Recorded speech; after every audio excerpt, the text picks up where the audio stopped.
बहुत समय पहले की बात है, जब पृथ्वी पर अधर्म और अराजकता बढ़ने लगी थी। लोग अपने कर्तव्यों को भूलकर स्वार्थ में डूब गए थे। चारों ओर दुख, भय और असंतोष फैल गया था। देवताओं ने ये देखकर निर्णय लिया कि अब स्वयं भगवान शिव और माता पार्वती को पृथ्वी पर अवतरित होकर मानवों को मार्ग दिखाना चाहिए।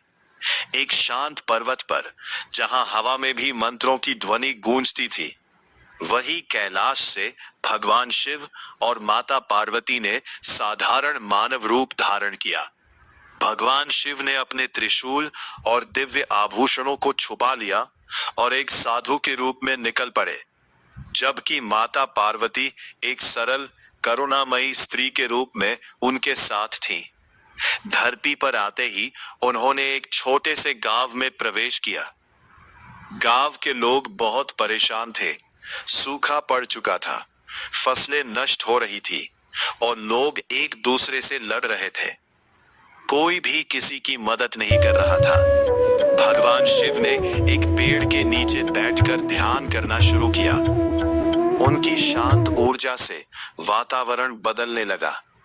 वहीं माता पार्वती गांव में गईं और लोगों को समझाने लगीं, यदि तुम सब मिलकर काम करो, एक दूसरे की मदद करो, तो ये कठिन समय भी गुजर जाए।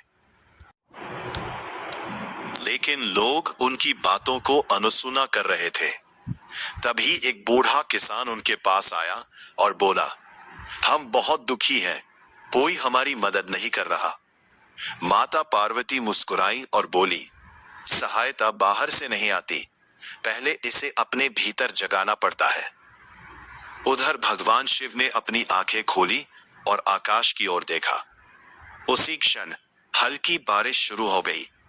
धीरे धीरे बारिश तेज हो गई और सूखी धरती फिर से हरियाली से भरने लगी। गांव के लोग आश्चर्यचकित हो गए। उन्हें समझ आया कि ये साधारण साधु और स्त्री नहीं है। सब लोग उनके चरणों में गिर पड़े और क्षमा मांगने लगे। भगवान शिव ने शांत स्वर में कहा, मैं केवल वही देता हूं जो प्रकृति में पहले से है, लेकिन सही समय पर जागना तुम्हारा कर्तव्य है। माता पार्वती ने कहा, प्रेम, करुणा और एकता ही सच्ची शक्ति है।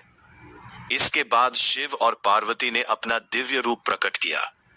पूरा गांव उनकी दिव्यता देखकर भाव विभोर हो गया और इस तरह भगवान शिव और माता पार्वती ने पृथ्वी को यह सिखाया कि कठिन समय में भी